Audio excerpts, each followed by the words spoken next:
Snježana Banović je redateljica, spisateljica i redovita profesorica na odsjeku produkcije Akademije dramske umjetnosti Sveučilišta u Zagrebu. Studirala je francuski i španjolski jezik na Filozofskom fakultetu u Zagrebu, diplomirala kazališnu režiju na Akademiji dramske umjetnosti i doktorirala teatrologiju na Filozofskom fakultetu Sveučilišta u Zagrebu. Režirala je 50-ak predstava i scensko-glazbenih događanja u zemlji i inozemstvu. Redovito objavljuje kolumne i blogove o kazalištu, kulturi i politici u tiskanim i online izdanjima. Glavno su područje njezina rada istraživanja povijesni i kulturno-politički razvoj nacionalnih kazališta i festivala u Hrvatskoj, a ponajviše utjecaj politike na kulturu. Objavila je niz knjiga, a o detaljima njene bogate karijere saznaćemo iz našeg današnjeg razgovora. Nekoliko je povoda našem današnjem razgovoru sa redateljicom Snježanom Banović. Prije svega to je premijera Judite koja se nedavno održala u Hrvatskom narodnom kazalištu. Zatim promocija i izdavanje nove knjige Tako je, Vila Lutaka. I naravno Kronika sretnih trenutaka, knjiga koja je još uvijek na vrhu čitanosti.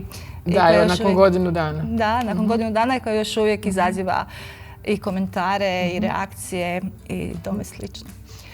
Da. Pa evo Snježana, prije svega, prije nego što krenemo na raščlanjivanje svih ovih naših tema za razgovor, što vas je najprije privuklo kazalištu? Evo, bilo je to davno. Najprije dobar dan svima i drago mi je biti u ovom podcastu koji je onako baš pun svega što mene zanima od uvijek zapravo, od kad se sjećam da sam počela misliti svojom glavom, recimo to tako. Hvala. Kazalište, pa sad smo na školi na kojoj ja već dugo radim i na kojoj sam studirala, dakle na akademiji. Kazalište je ušlo u moj neki, ajmo reći, opušteni vidokrug, ne onaj da se mora sa školom, kako je to bilo u moje vrijeme. Imali smo muzičku omladinu i išli smo na razne predstave i na razne stvari, od kojih su mi neke bile naravno nezanimljive, neke su me zanimale, neke sam zaboravila. I to je bilo jako dobro jer smo mogli birati. I jednog dana smo došli na predstavu Ivice Boban, Pozdravi. Tako se zvala i njezina trupa, u kojoj su glavni glumci bili pokojni Mladen Vasari i Željko Vukmirica. I ta predstava i još neke druge njihove predstave su mi ostale u nekom mehanizmu koji je počeo širiti te moje interese. I onda me vuklo sve više u kazalište i paralelno s tim sam sukladno tom društvenom životu Zagreba koji sam i upisala u Kronici, sam upoznala dosta glumaca koji su bili mahom još studenti akademije, ali neki koji su već bili u angažmanu u Hrvatskom narodnom kazalištu, u dramskom kazalištu i tako smo počeli te neke prijateljske odnose u gradu tu blizu.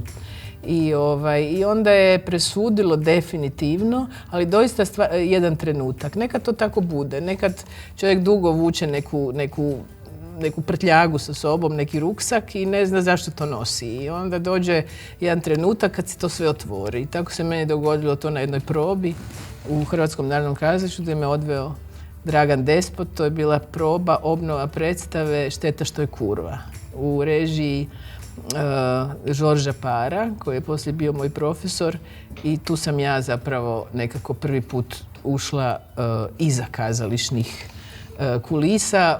Za vrijeme prvi put na probi vidjela sam koliko se proba razlikuje od predstave i tako je ta zaraza krenula i nisam se još uvijek izliječila od toga. Na svu sreću, jer smo evo nedavno bili počašćeni jednom vašom izvanrednom režijom opere Judita. To je najpoznatija opera hrvatskog skladatelja Franje Paraća. Recite nam kako ste pristupili režiji te snažne i kompleksne junakinje? Odnosno, kako ste spojili tradicionalni tekst i moderno kazalište? Pa preko glazbe koja je jako suvremena i koja je jako dramatična i koja vas jednostavno mora osvojiti. Paraćeva partitura je vrlo nadahnjujuća. I libreto je isto njegov, uz pomoć Tonka Marojevića ga je radio i ta HNK nudi jako puno u sebi, ima tih organizacijsko-tehničko, ali nadasve umjetničkih snaga koje mogu takvu jednu partituru izvesti u bilo kojoj po želji, redateljskoj. I tako da nije bilo uopće neke rasprave oko toga da će to biti suvremena priča o suvremenoj ženi. Žensko pitanje i ženi pobjednici, što je danas jako izazovno jer mene stalno goni to. Mislim, većina mojih knjiga ima ženski naslov, ne znam, ta situacija žena u društvu, žena na poslu, žena u obitelji, u odnosima različitim je nešto što me jako ne da me muči, nego me i nadahnuje. Intrigira. Intrigira. S jedne strane mi se samo nudi kroz vlastito iskustvo, a s druge strane kroz različite i povijesne i društvene i političke. I ta priča je morala biti malo i politička i društvena i ona korespondira. I to se vidjelo na izvedbama koje su uslijedile i premijernom i na repriznima. Predstava sve više komunicira i publika to osjeti. I to se osjeti na svakoj predstavi jedan veliki naboj koji se događa između umjetnika, izvođača i publike. I drago mi je da je pogođena ta temperatura. Tako mislim da je to isto važno da se između publika je uvijek još jedan dodatni izvođač, ne sudionik, ne izvođač, ali sudionik. Tako da mi je drago da je ta predstava nije ispala nikakav muzej, iako se radi i između ostalog o velikom obilježavanju Marulićeve, dakle godišnjice, 500 godina njegove smrti. I meni je to sve bilo jako važno. Ja se volim baviti književnošću i ukazivanjem na neke važne stvari. Tako da je to što je moj unuk od 4,5 godine odgledao cijelu predstavu.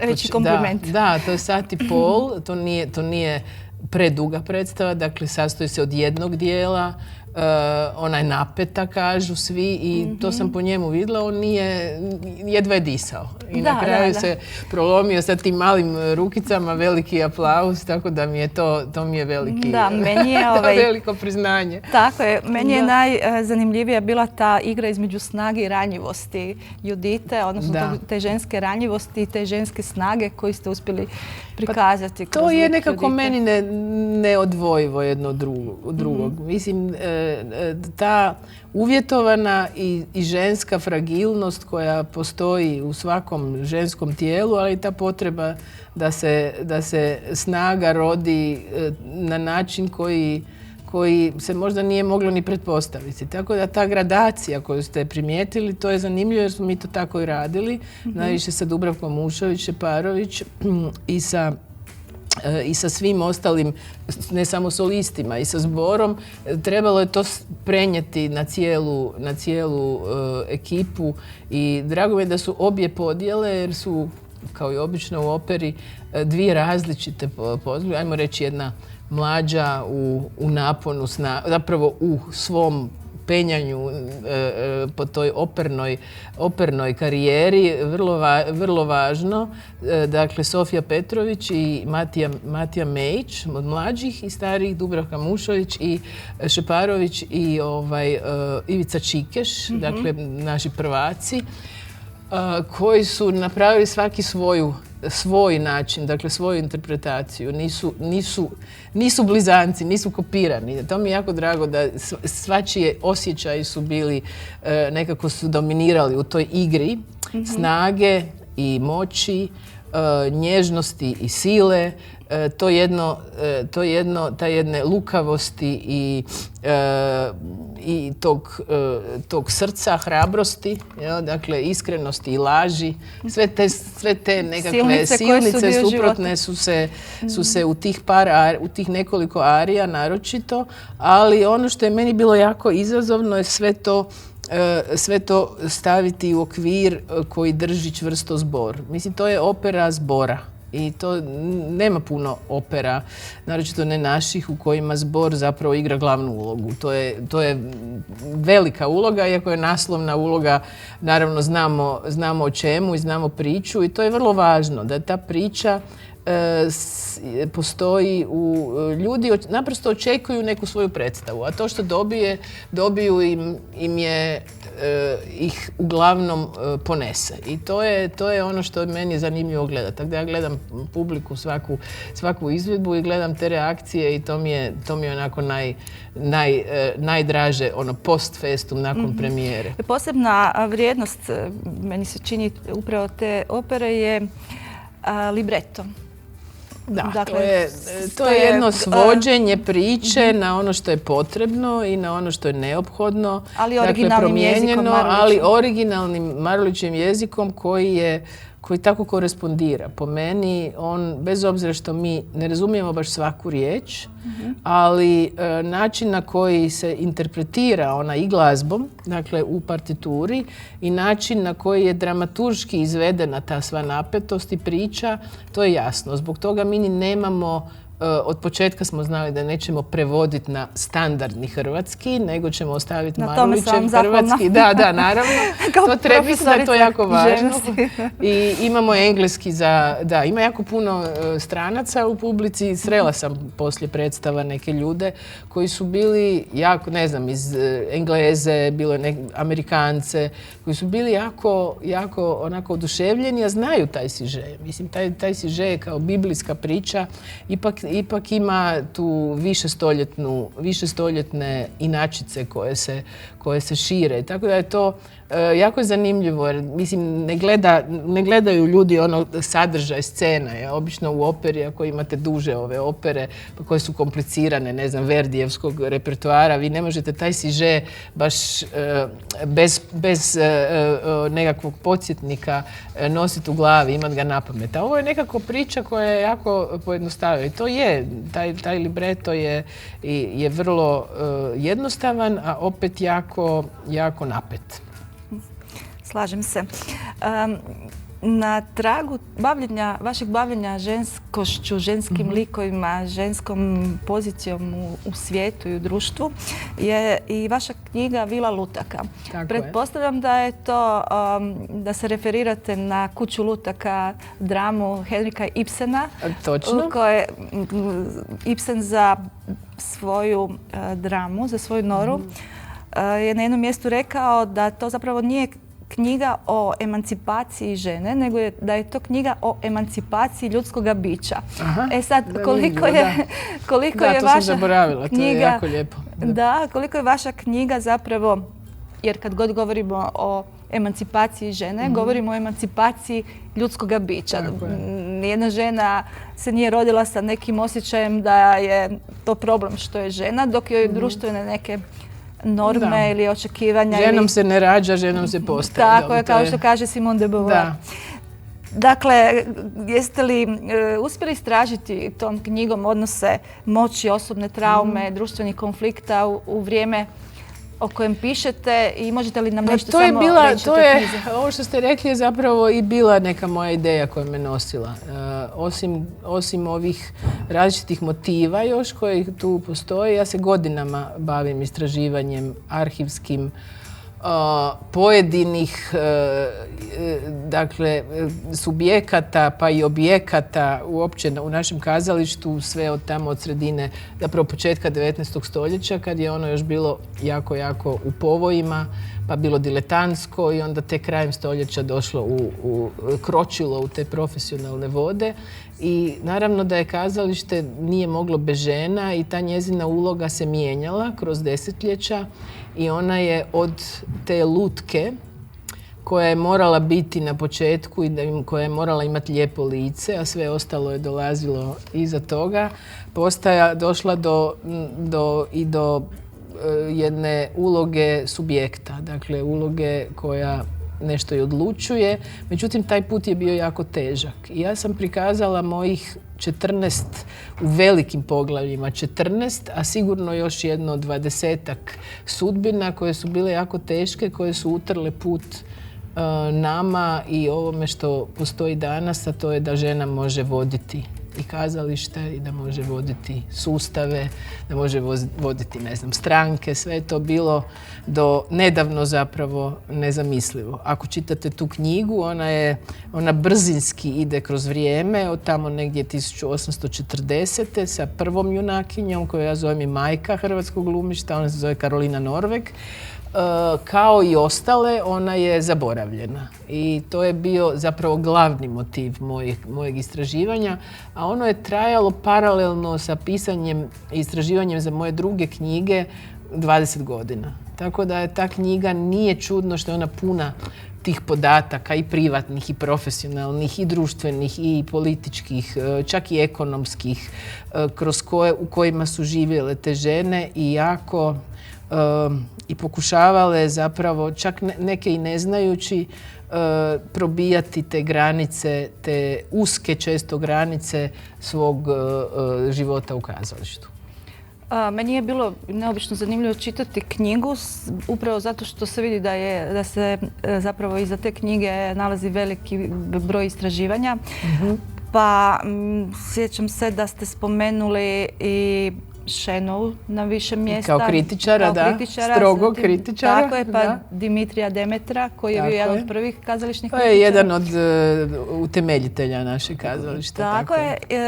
Pa što biste rekli o njihovom odnosu prema ženama iz današnje perspektive? Naravno, možemo ih sagledavati iz ondašnje perspektive. Pa, oni su imali jako visoke kriterije prema ženama, naročito, i bavili su iz kritika Šenovinih, koje je jako zabavno čitati. Zabavno, intrigantno i napeto. On je vrlo duhovit bio kritičar, strog, znao je bocnuti, ali znao je i pohvaliti. I to je sve išlo iz te njegove pasioniranog praćenja. On je i vodio naše kazalište jedno vrijeme, kratko, i bio je dramaturg, ali on je kao kritičar bio vrlo zaposlen. On je svakodnevno pisao članke i danas to što je on napisao je zapravo u mojim prvim poglavljima možda najcitiranije.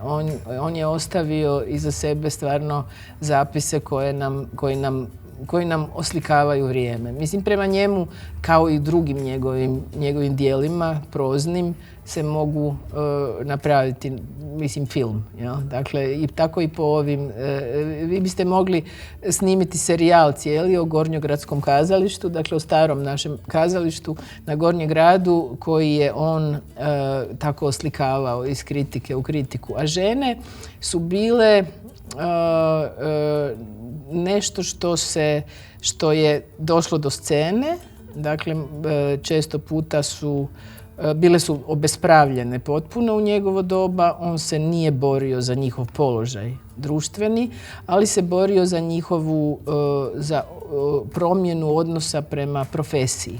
Dakle, za školovanje, za nekakvu bolju repertoarnu politiku u kojem bi ipak ozbiljni komadi bez nekakvog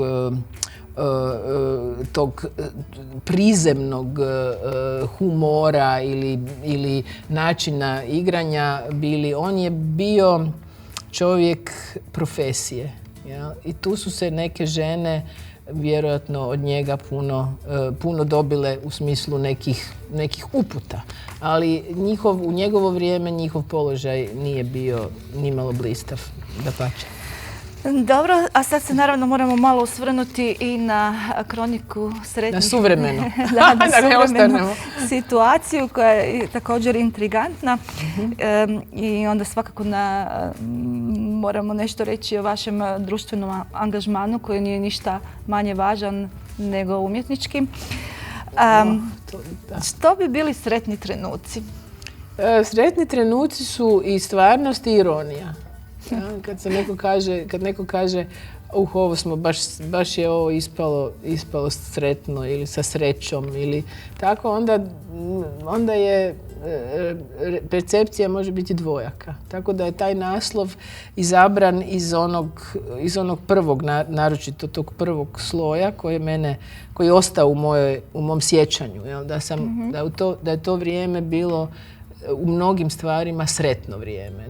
Naravno za moju generaciju koja je tu stasala u tom vremenu i koje je ipak gubilo te neke ozbiljne natruhe teškog socijalizma u kojem su možda moji roditelji živjeli, naši roditelji, a koji je otvorio put slobodi stvaralaštva. I tu su ti sretni trenuci se događali na tim koncertima, na filmovima, u školi, koja se otvarala. Dakle, ja sam reformirani srednjoškolac. Jeste jedna od prvih generacija? Ja sam treća generacija, da. I išla sam sve 4 godine. Dakle, i neusmjerene i usmjerene sam išla u Centar za kulturu i umjetnost. I naravno da sam ja negdje znala u to doba da je za mene će sreća se tražiti u tim nekim, dakle, od književnosti do kazališta, glazbe, novinarstva. Kad počinjete s novinarstvom, onda je to, kako su nam govorili ovi stariji novinari, već iskusni, onda je tu uključeno sve. Onda morate učiti o svemu. I ja sam bila spremna za to, ali nisam bila jednostavno dovoljno uporna da izdržim u novinarstvu. Tako da s novinarstvom sam počela, a sa pisanju sam se vratila nakon nekih 30 godina od toga, 25 zapravo, i to je valjda bilo moje vrijeme, da se ipak bavim tim, da objavljujem te članke, da mogu u javnosti reći nešto što mislim o ovom ili onome. Dakle, to se dogodilo, mislim, u pravoj mjeri tek kasnije. A ti počeci 80-ih, to su oni prvi mačići, objavljivala jesam, ali sam više učila od drugih i nekako je to bilo vrijeme u toj redakciji. Dakle, danas nema redakcija omladinskih novina, ali evo, vi imate svoj časopis pa znate da koliko on može pobuditi u djeci, odnosno u mladim ljudima, tu želju da se bave sa pisanom riječi. I to je meni bilo jako važno. To su tako neki sretni trenuci. Dakle, od srednje škole do grada koji se obnavljao nakon univerzijade, do otkrivanja kazališta. Međutim, sve to što se paralelno s njimi događalo u našem društvu i politici, naravno da je rijetko što bilo sretno. Ja? Da se poslije rezultiralo u najvećoj nesreći koja može se zamisliti, to je rat. Da, tada je to nama koji smo tada tek stasali bilo nezamislivo. Nezamislivo što bilo. Ali da, tako. To je bila naša mladost, možda nam se zato čini tako sretnim trenutkom. Tako je. Da. Ali mislim da je... Zato mislim da je to dobar naslov jer govori upravo o tome, o mladosti i svemu što ona nudi i svim perspektivama koje smo mi u ono vrijeme osjećali. A koje su se tada jako otvarale. Da, tako je. I vidjele su se. Ispred nije se vidjelo ovo obratno, s druge strane tog rastora sreće. Što je za nekog sreća, za nekog možda nije bila. Tako da ta sreća je tu malo ironijski, da tako kažem, upotrebljena. Koliko vam je pisanje te knjige na neki način prikazalo vaš život u jednoj drugačijoj perspektivi? Odnosno, jeste li vaša sjećanja morali sada nekako posložiti, dati im veću pozornost nego što bi inače da nije nastajala ta knjiga? Pa nekako sam bila, jako sam se udaljila od svega toga i baš sam namjerno, kao što kad kopam u arhivi, onda se jako približim nečem o čemu nemam pojma uživo, dakle nemam svoje iskustvo u toj dalekoj prošlosti kad pišem te knjige o kazalištu. A ovo sam namjerno baš se udaljila i mislila sam, ok, nekad imam fokus koji ide od mene i onda sam s vremenom, ta knjiga nije čak dugo ni nastajala, recimo intenzivnih 1,5 dana, onda sam shvatila da bi trebalo omeđiti nekako to sjećanje i sve te događaje koji mi padaju na pamet kako svaki dan uzmem pisati i imam neke novinske članke od prije 40 godina kojih se sjećam, nevjerojatno, ali jako smo puno čitali novine, pa je to zato bilo taj intenzitet. I onda sam odlučila da ipak pišem o ljudima, događajima i mjestima koje sam poznavala. Dakle, zato izgleda da se ja kao svega sjećam. Sjećam se jako puno toga, ali čim vi krenete u istraživanje, na primjer, kad je otvorena zvečka, kad je zatvorena, zapise nečije, onda vam se još razbuđuje puno tih susreta koji su se tamo događali. To je sa mjestima. Slično je sa ljudima koji su za mene bili zapravo Zagreb. Dakle, kad sam shvatila da ja pišem nekakvu kroniku zagrebačku 80. godina, kako je taj grad izgledao, kako je imao tu jednu atmosferu, auru, kako je bio živ. Kako je znao voljeti nas kao što smo mi voljeli njega. Kako je bio, bez obzira što nije se puno sad u toj arhitekturi. Znači, nisu grad samo... Zgrade jesu, naravno da on ima svoje vizure koje su lijepe ili manje lijepe ili više lijepe, ali on je imao te svoje ljude koji su bili institucije i kad nisu bili poznati javnosti, kad nisu bili, to se izjednačilo. Nekakva demokratizacija je bila na toj mapi Zagreba. Mislim, bilo je jako puno klubova, jako je puno bilo mjesta za susrete, bili su uopće društveni susreti su bili vrhunac nekakvog života svakodnevnice. I je vrlo lako upoznati... Da, putovanja su bila čudo, recimo. Dakle, kad se putovalo, to se pripremalo dugo. Kad je bilo, to su bila, mislim, otići u London. To su bile višegodišnje pripreme. Dakle, onda priče o tome. Da. Uglavnom, mi smo crpili sve ta znanja o drugim svjetovima iz novina. Iz televizije, naravno, koju smo svi u to doba tek dobili u koloru, na primjer. Dakle, taj tehnološki, frapantan je taj tehnološki, ta razlika, odnosno taj skok koji smo do sad doživjeli, tehnologije, ali i o tome ima nešto malo u knjizi. Ali ovo što je bilo društveno, pa što je koketiralo s politikom, a zapravo mi nismo politiku podnosili, izrazito smo je zapravo prezirali, jer je ona bila nešto, to je očito bio neki osjećaj da je to nešto na kraju. Nešto jako dekadentno, vezano za tamo neke forume s kojima mi nemamo veze, a opet svi ističu i mnogim ljudima se najviše sviđa poglavlje o političaru. On se zove Stipe Šuvar. Recimo, to je zanimljivo. Ipak zanimljivo je da je Johnny Štulić u svojim pjesmama opjevao, mnogim svojim pjesmama zapravo opjevao tu političku situaciju i socijalnu, da. I socijalnu i odnos mladih prema politici i političarima. I evo sad Johnny neizostavni. Hoćete li zauvijek ostati Johnnyjeva mala? Pa valjda, da. To je tako. Unatoč svemu što to su neke, ne može se čovjek udaljiti od nekih stvari koje onda s vremenom dođu do mitološke razine. Dakle, reći nisam ili jesam, to mi je sve tako prizemno. Tako da te reakcije koje se tiču baš mojih tih nekoliko godina provedenih sa njim, dosta intenzivnih i dosta važnih za moje odrastanje. Mislim, ja sam jako zahvalna na tim godinama, tako da ne mogu po njima pljuvati i reći to je trebalo drukčije. Međutim, njegova je mitološka vrijednost jako narasla s godinama, najviše zbog razloga što je on veliki umjetnik i što je ostavio iza sebe, odnosno ostavlja iza sebe tolike važne pjesme i u glazbenom i u ovom književnom smislu, rekla bih. Postoje već doktorati na Novosadskom sveučilištu. Naravno, i to je za sve zasluženo.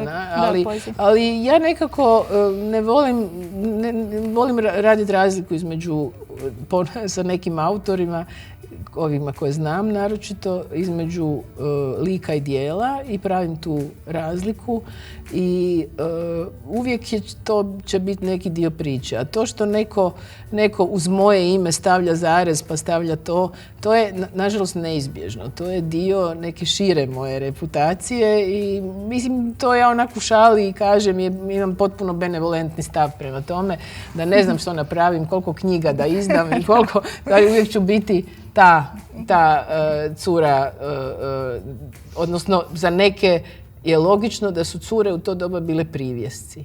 I to je nešto protiv čega sam se ja i onda borila, jel? A kamoli ne poslije kad sam stasala i kad sam shvatila da mi je to isto jedna od uloga, da se borim protiv takvih vrsta predrasuda i te predrasude mene uopće ne zanimaju.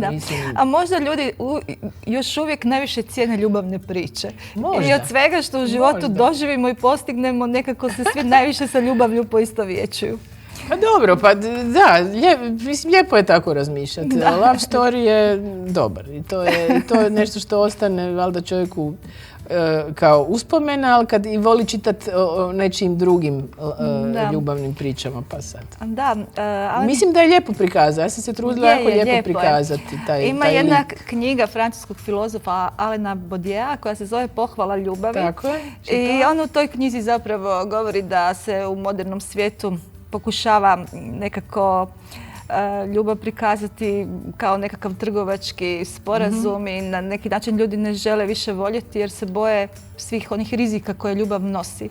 A on smatra da je zapravo ljubav jedan od puteva ka istini, tako da evo. Da, on tu govori o gubicima i tako svašta zbog ljubavi i svaga, a meni se sviđa, recimo sad ste me asocirali na tekst o knjizi koji je napisao Miljenko Jergović. On je u toj knjizi baš nekako na tom tragu rekao... O kojoj knjizi govorite? O kronici. Aha. Da, o kronici. On je na tom tragu rekao da je to, za razliku od mnogih priča koje se odvijaju pred javnošću, zadnjih nekoliko decenija, da mu je ta moja priča sa Štulićem nekako najnježnija, u smislu koja pokazuje kako se tretiraju stare ljubavi. Ne na taj način koji govori Baudelaire, nego baš nekako naš iz 80-ih. I to sam htjela i drago mi da to netko vidi. A netko ne vidi. Netko gleda knjigu sa predrasudom i gleda knjigu kao moju neki obračun ili moje svođenje računa sa Johnnyem. Ona to uopće nije. On je jedan od važnih likova, ali nije glavni lik. Glavni lik je ipak Zagreb. Da. Snježana, još samo jedno pitanje. Koliko se umjetnik čuje danas u društvu? Odnosno, koliko je društveni angažman umjetnika danas vidljiv i možete li utjecati na kulturnu politiku i na društvenu situaciju kao umjetnica? Nemaju danas umjetnici niti glasa dovoljno, a niti načina, odnosno sredstava, instrumenata, očito da to kažu. Umjetnost je svedena na jednu od marginalnijih zajedno sa kulturom, ali kad je tako, kad su u žarištu društva neke druge vrijednosti, onda je umjetnost ne može biti u prvom planu. Snježana, hvala na ovom lijepom razgovoru. Hvala vama i pozdrav svim vašim učenicima i kolegama u gimnaziji u kojoj je išao moj sin. Hvala vam. Sve se negdje, našli smo se i u ovom vremenu. Hvala vam. Hvala vama. A vi, dragi gledatelji, nadam se da ste uživali u ovoj epizodi i ovom razgovoru onoliko koliko sam ja uživala. Pratite nas i dalje. Vidimo se u sljedećoj epizodi. Dotad, doviđenja.